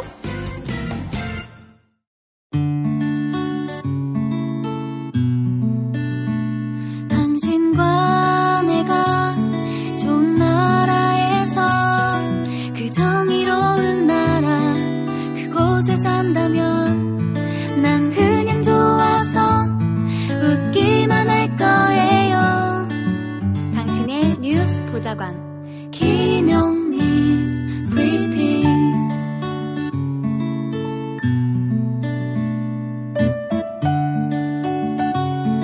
대한민국 뉴스 브리핑의 선두주자 김용민 브리핑. 계속해서 김보영 아나운서가 오늘의 날씨를 전해드립니다. 날씨를 전해드리겠습니다. 오늘 아침은 어제보다 기온이 더욱 떨어지겠습니다. 아침 서울 기온 9도로 예상돼 어제보다 5도가량 낮겠습니다.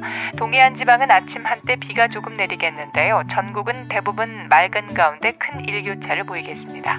낮 기온은 서울과 대구 그리고 부산 모두 22도 안팎까지 오르며 일교차가 10도 이상 크게 벌어지겠습니다. 이에 따라 수도권과 충청 지역 곳곳에 감기 지수가 높음 단계까지 오르겠습니다. 여기는 대한민국 브리핑 1번지 김용민 브리핑입니다.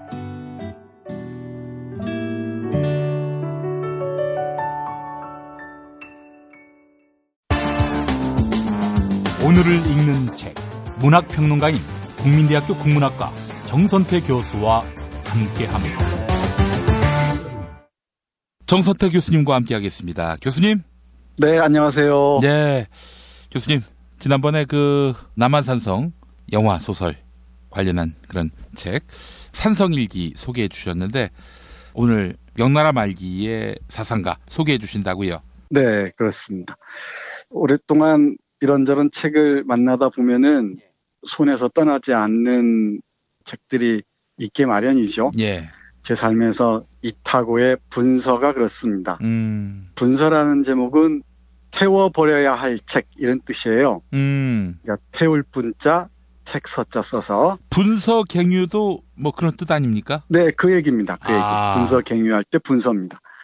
그러니까 자기 책은 자신의 글은 너무나 이단적이어서 이 세상이 받아들여주지 못할 것이다 해서 태워버려야 할 책이라고 명명했던 것 같습니다. 예. 이타고는 명나라 말기 그러니까 1527년부터 1602년까지 살았던, 좀 전문적으로 말씀드리면은 성리학의 도그마, 독단에 저항하는 양명학의 급진 좌파 쪽에 서 있는 사상가입니다. 대단히 기인이었던 것 같고요. 예. 분서를 읽다 보면은 벌써 500년 전 책인데도 곳곳에 빛나는 통찰이 빛을 발합니다. 아마 우리 청취자 여러분들께서 이타고에 빠지시면은 오랫동안 글 읽는 즐거움, 그리고 이 사상의 깊이를 헤아릴 때 오는 그 환희들, 오랫동안 간직할 수 있을 줄 압니다. 근데 이타고는 책 읽기를 워낙 좋아했다고 해요. 이 사람이 쓴 글 중에 독서락이라는 시 형식의 글이 있는데요. 이 글을 보면은 책이 자신의 정신을 뒷받침하는 아주 듬직한 버팀목이었다는 걸 알 수 있을 것 같습니다. 먼저 그 구절 한번 읽어보겠습니다. 여기에 나오는 용호라는 곳은 지명이고요. 타고는 이타고 자신의 이름입니다. 한번 보겠습니다. 하늘이 용호를 낳아 타고를 기다렸고 하늘이 타고를 낳아 용호에서 살게 했다. 용호와 타고는 그 즐거움이 어떠할까? 사시사철 책만 보고 다른 것은 전혀 몰랐다. 독서하면 어떠한가? 나는 만나는 것이 많았다. 일단 마음과 만나면 저절로 웃고 저절로 노래하여 노래와 읊조림이 그치지 않고 외침으로 이어졌다.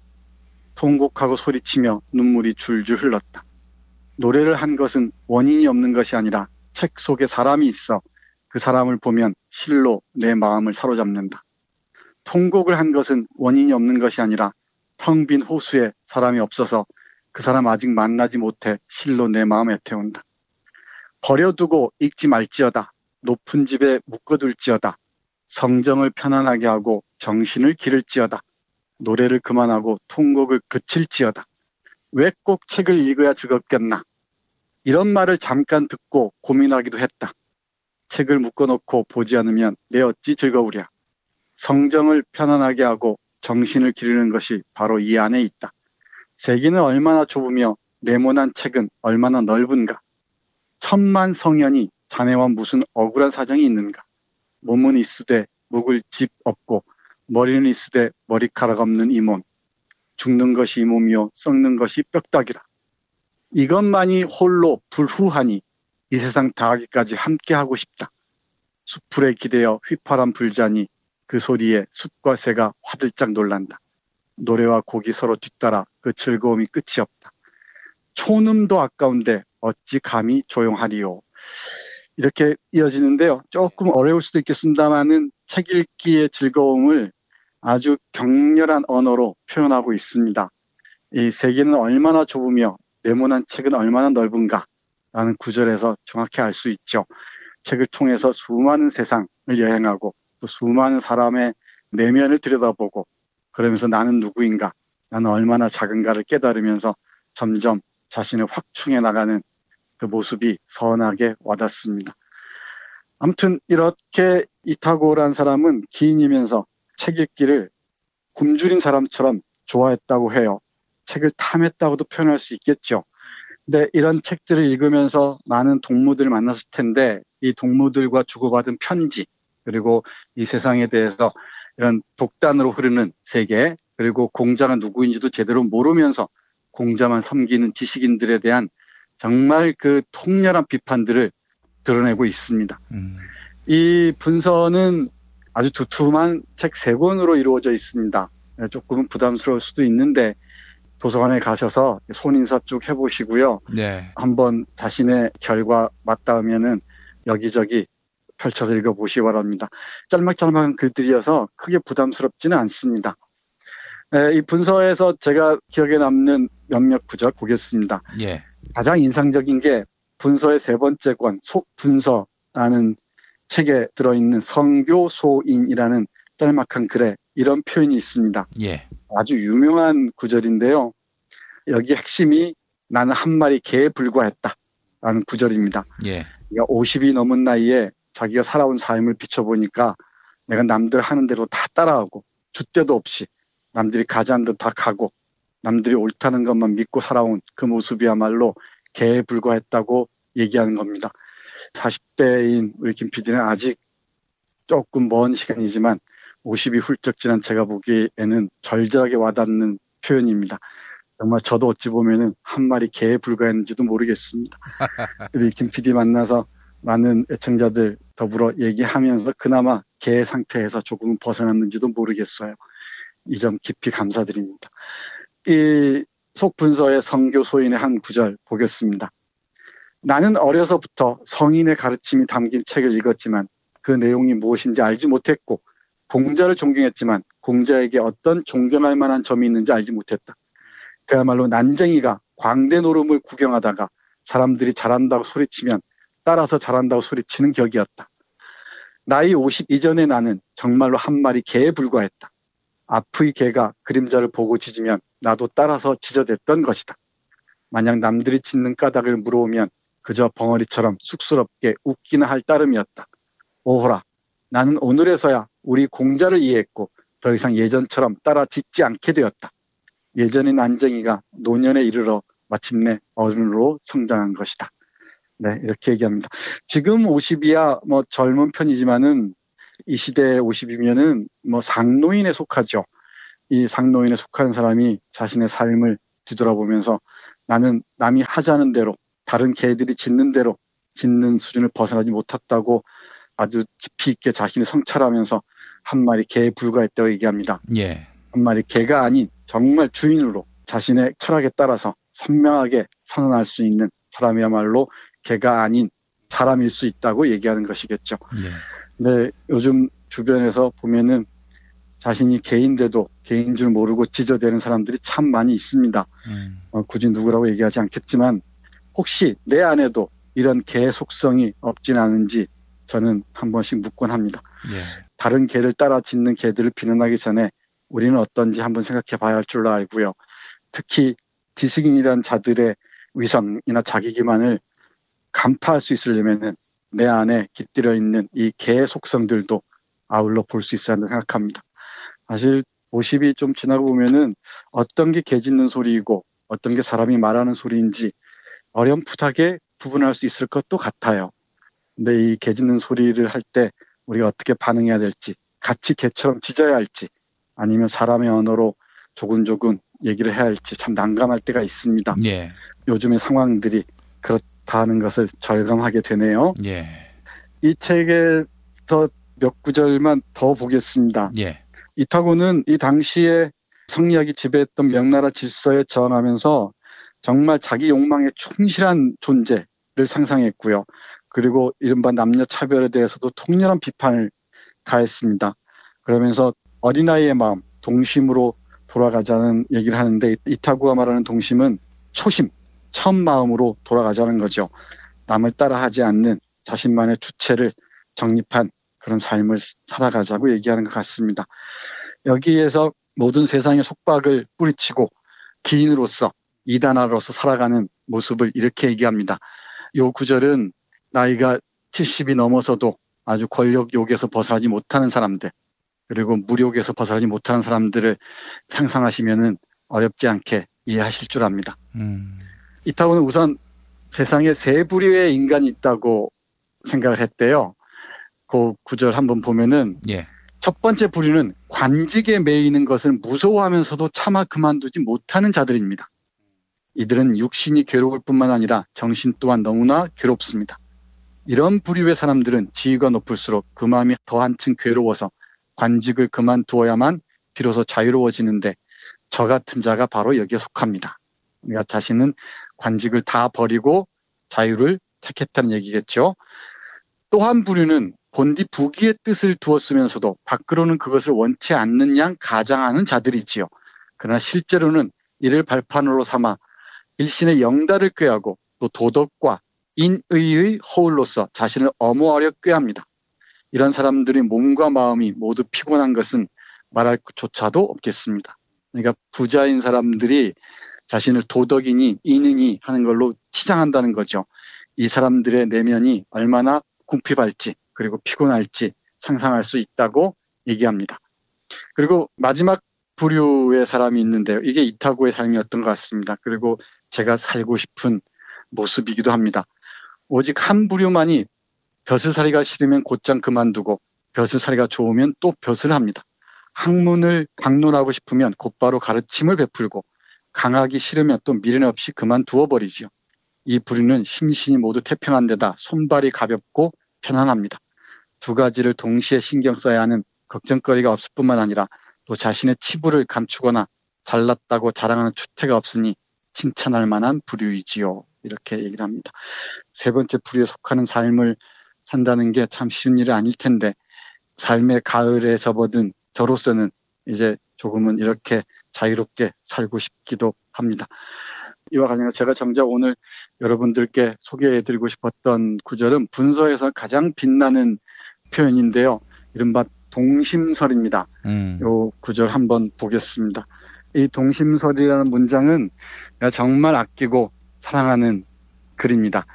여기서 말하는 동심은 조금 전에 말씀드렸듯이 어떤 세상의 견식이나 도리에 물들지 않고 자신의 지식이 아니라 지혜에 따라서 세상의 옳고 그름을 정확하게 얘기할 수 있는 마음의 자세, 자신의 그 욕망에 아주 충실한 그런 자세를 떠올리시면 될 것 같습니다.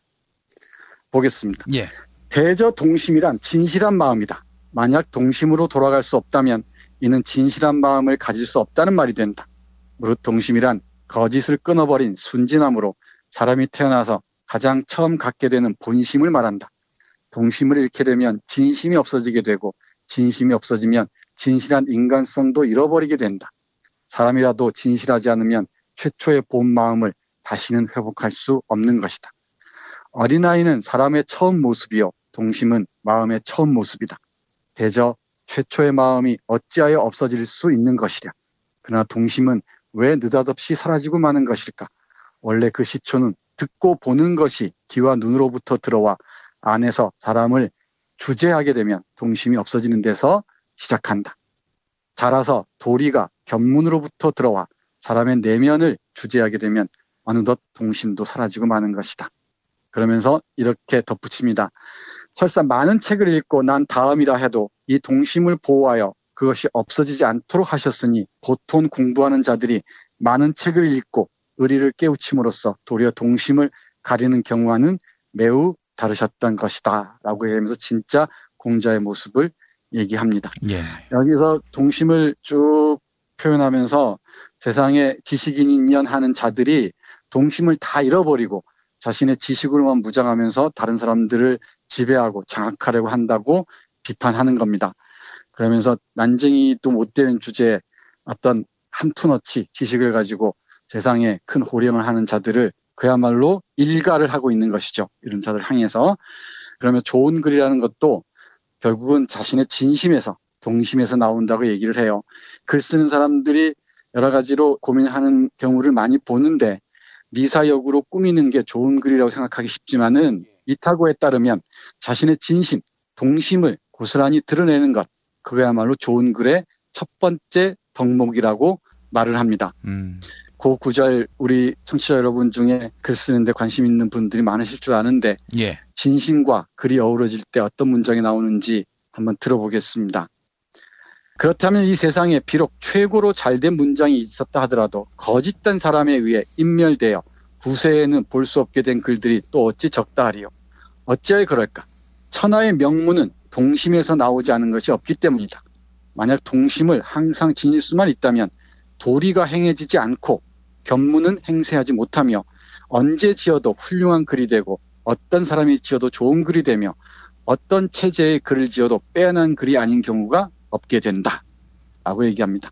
그러니까 다른 사람들 난쟁이처럼 흉내내기에 급급할 게 아니라 자신의 첫 마음, 동심에 깊이 귀 기울이면서 쓰는 글이 정말 좋은 글이라고 얘기합니다. 예. 그런 문장들을 견디지 못해서 지식인이라고 얘기하는 사람들이 그 문장들을 지워버리고 인멸해버리고 했다는 게 이타고의 불만인 것 같습니다.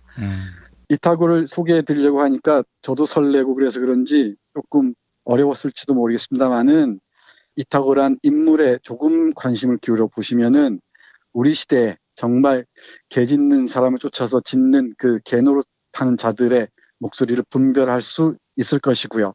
그리고 좋은 글이라는 게 무엇인지 고민스러울 때 이건 진심이 담긴 글이다라는 걸 판별할 수 있는 힘이 생길 줄 압니다. 예. 아울러서 자신의 생각도 더욱 깊어지면서 동심이란 무엇인지 스스로에게 질문을 던질 수 있는 능력도 획득할 수 있지 않을까 그런 생각을 합니다. 예. 명나라 말기의 인물로 소개하셨잖아요. 네, 그렇습니다. 그가 뭐 그 시대와 어울려서 뭔 역할을 한 건 있었습니까? 벼슬을 하기도 했었는데요. 예. 앞에서 말씀드렸듯이 이 벼슬이라는 게 내 성적은 맞지 않는다. 다 때려치고 이제 아이도 없고 나는 이 정도면 먹고 살만하다 생각하고서 벼슬이 자기의 자유로운 삶에 방해가 된다 생각하고서 다 떨친 모양입니다. 예. 그러고 난 다음에 조금 전에 몇 구절 읽어드렸듯이 이 세상의 권력 욕에 들린 자들, 가짜 지식인 노릇하는 자들, 그리고 성리학의 독단에 휘둘리는 자들을 향해서 정말 신랄한 비판을 가했던 것 같아요. 그러니까 곱게 보일 리가 없었겠죠.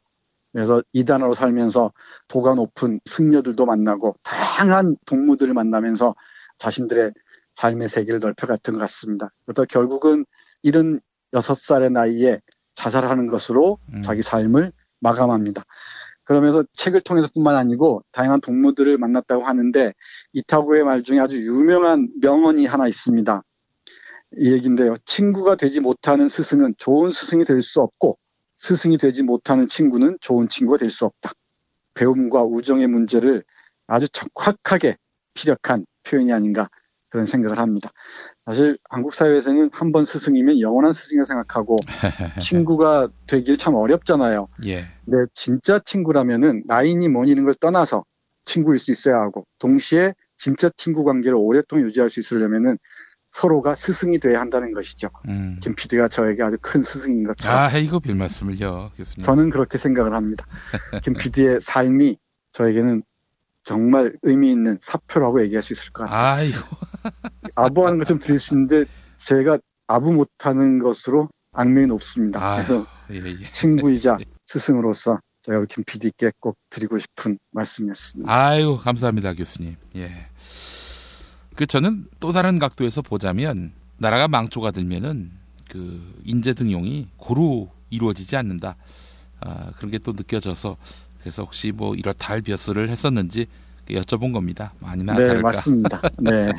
내가 또 이게 올바른 소리, 입바른 소리 하니까 제대로 받아들이지 못했겠죠. 예. 맞습니다. 나라가 망조가 들리면은 이런 옳은 말 하는 사람들, 간언을 꺼리지 않는 사람들을 멀리하기 마련이죠. 예. 간신배들에 둘러싸여서 이런 빛나는 통찰력에 주의를 기울이지 않게 되죠. 그게 바로 망국으로 가는 지름길이 될 테고요. 우리의 현실도 그렇게 멀지가 않습니다. 정말 오래전 사람이지만 지금 읽어도 날카로운 화살이 찌는 듯이 아프게 와닿습니다. 우리 관심 있는 청취자 여러분들 꼭 한 번씩 읽어보시기 바랍니다. 아마 후회하지 않으실 줄 압니다. 예, 알겠습니다. 자, 정선태 교수님 오늘 말씀 잘 들었습니다. 네, 고맙습니다.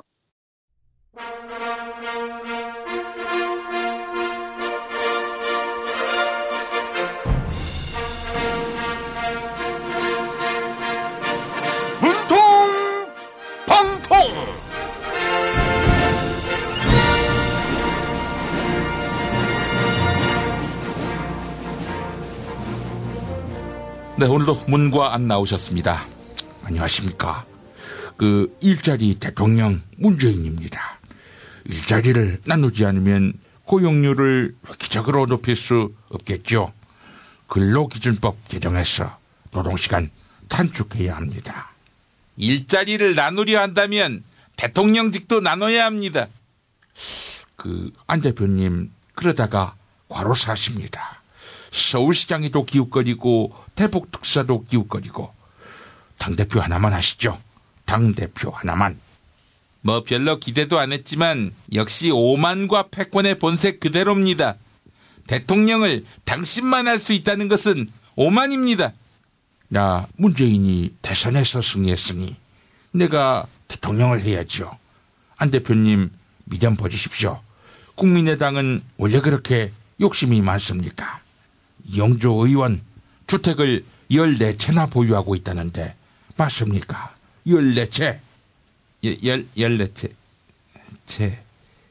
채집. 이영주 의원은 주택 채집이 취미입니다. 자동차 채집이 취미였던 삼성전자 이건희 회장이나 조사하십시오. 과징금과 세금도 안 내고 차명 계좌에서 4조 4천억을 빼갔습니다. 참, 이건희 회장님 자동차 모실 때 보험은 들고 모시는 거지요. 월 7,000원 운전자 보험 카페를 이용해 보십시오. 가입자의 운전 성향에 따라서 맞춤 설계가 가능합니다. 월 10,000원 화재보험도 있습니다. 문의 전화 02-849-9730 849-9730입니다. 네, 14채에서 채집. 끝말잇기가 시작됐습니다. 자, 대통령님 끝말 이어가 주시죠. 채집, 집 앞. 이명박 씨 집 앞에서 연일 기습 시위가 벌어지고 있습니다. MB의 구속을 원하는 국민들 목소리가 청와대 뒷산까지 들리는 것 같습니다. MB 아바타 안 대표님, 다스는 누구 겁니까? 집 앞이라고 했죠? 앞잡이. 다스는 누구 겁니까? 이 말이 요즘 유행인데요. 딴지일보 김어준 총수가 밀고 있다는데 김어준은 문재인의 앞잡이입니다. 앞잡이. 이는 이명박 대통령이 사면 초과에 처했어요. 사람들이 하도 접속을 많이 해서 다스 홈페이지가 마비됐다 합니다. 재임 시절에 나를 그래 괴롭히더니 이제는 천벌 받는 깁니다. 홍 대표님, 천벌 이야기 하셨습니까? 고인과 그 유족을 모욕해도 처벌받는 건 아시고요. 이 이명박 박살! 어제 홍 대표님이 주한 영국 대사에게 개박살이 났습니다. 홍 대표님이 어제 영국이 항공모함을 한반도에 급파한다 이렇게 아는 척했습니다. 그런데 주한 영국 대사는 황당하다는 표정으로 그런 일 없다, 가짜뉴스에 속지 말라 이렇게 말하지 않았습니까? 그 박살이라고 했어요. 살길. 안 대표, 지금 너를 조롱할 때가 아니죠. 우리도 살길을 찾아야 합니다. 수행비서에 이어서 내 아내도 통신조회를 8번이나 당했어요. 안 대표 부인도 조심해야 합니다. 경남도 공무원이 지난 대선에 불법으로 개입했다 여러 의혹이 있습니다. 그런데 그 공무원과 홍 대표님 부인이 통화했던 겁니다. 대선 때 도대체 무슨 짓을 한 겁니까? 당신만 아니었다면 내가 2등을 할 수 있었습니다. 자, 안 대표님, 2등이나 3등이나 대통령 못하는 건 마찬가지입니다. 자, 오늘도 애청자 여러분이 안 대표님을 대신해서 끝말잇기 이어가 주시기 바랍니다. 팟빵 게시판에 살길의 길로 시작하는 단어, 이메일 주소, 사연 남겨주시기 바랍니다. 당첨자께 천연 재료로 만드는 비어를 따다 구운 과자 롤카스테라 선물해드립니다. 문통방통 마칩니다. 탄핵 때문에 이야기를 전달을 하려고 해도 길을 막고 듣질 않아요. 패족 수준으로 쪼그라든 한국 보수. 회생의 길은 과연 있을까? 변화된 정치 환경, 갈 길 잃은 보수에게 새로운 희망을 제시한다. 애국보수의 화려한 부활과 집권을 위한 본격 가이드, 김용민의 신간, 보수를 지켜라. 진중권도 투표하는 보수 정당. 광주에서도 일당이 될 수 있는 보수 정당. 젊은이들의 입당이 줄을 잇는 보수 정당. 언제까지 민주당 정의당을 부러워만 할 것인가? 부러우면 진다니까? 자유한국당 당원 김용민이 쓴 보수를 지켜라. 이김에서 나왔습니다. 이준호동 희망센터 이사 권영국 변호사입니다. 이준호동 희망센터는 동남아시아 저개발 국가의 이주노동자들과 함께하고 있습니다. 시골 오지 마을에 학교를 만들고 마을 주민들이 공동체를 이루어 운영하도록 돕습니다. 포털 검색창이나 페이스북에서 이주노동 희망센터를 검색하시어 후원회원이 되어주세요. 노동 존중 생산과 소비를 통한 사회연대를 추구하는 문자당이 함께합니다.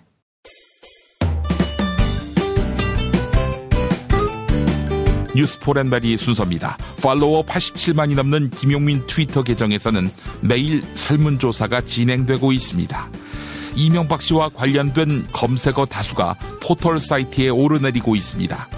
그래서 딴지일보 김어준 총수가 검색어 통일을 제안했지요. 그 검색어는 바로 다스는 누구 겁니까? 이겁니다. 중견 자동차 부품 회사인 다스는 이명박이 차명 보유한 회사다. 이런 의혹이 있는데요. 최근 이명박 씨의 아들 시형 씨는 중국에 위치한 다스의 알짜법인 4개의 대표로 선임됐습니다. 또한 다스 본사의 회계와 재무관리를 총괄하는 직책도 맡았는데요. 다스의 한 핵심 관계자는 다스의 중요한 결정은 이명박의 논현동 자택에서 회의를 통해 결정된다. 이렇게 증언했습니다. 이쯤 되면 다스의 실소유주가 누구인지 짐작이 가능하겠죠? 자, 시민들은 다스의 실소유주로 누구를 지목했을까요? 오늘 새벽 5시까지 3,650분이 의견 남겨주셨습니다. 98%, 거의 모든 시민들은 이명박 씨가 다스의 실소유주다. 이렇게 응답했습니다. 이명박 씨 아들 시영 씨가 다스의 실소유주다. 이런 의견은 단 2%에 그쳤고요. 다스의 최대 주주인 이명박 씨의 큰형 이상은 씨를 실소유주로 꼽은 시민은 아무도 없었습니다.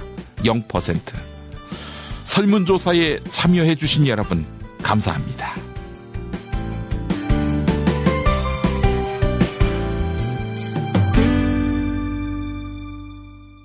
팟캐스트 포털 팟빵 김용민 브리핑 게시판에 올라온 사연 일부 소개합니다.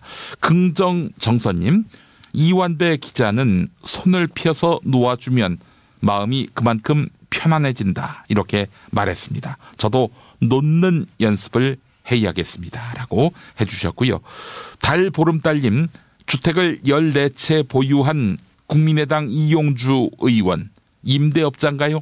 검사직을 맡으면 그렇게 돈을 많이 버나요? 라고 반문하셨습니다. yes, 오와 no 이렇게 답하셨으면 좋겠네요. 이용주 의원이 말입니다.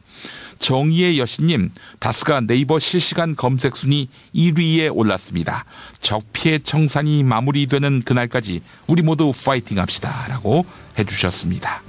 다스는 누구 겁니까? 오늘도 가열찬 질문 바랍니다. 김용민이었습니다. 2017년 10월 17일 화요일 김용민 브리핑 모두 마칩니다.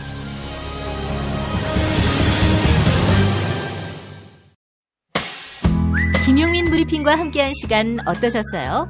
다음 시간에도 보다 바르고 알차며 즐거운 정보로 여러분을 찾아가겠습니다. 팟캐스트 포털 팟빵에서 다운로드하기, 구독하기, 별점 주기, 댓글 달기로 응원해주세요. 잊지 마세요.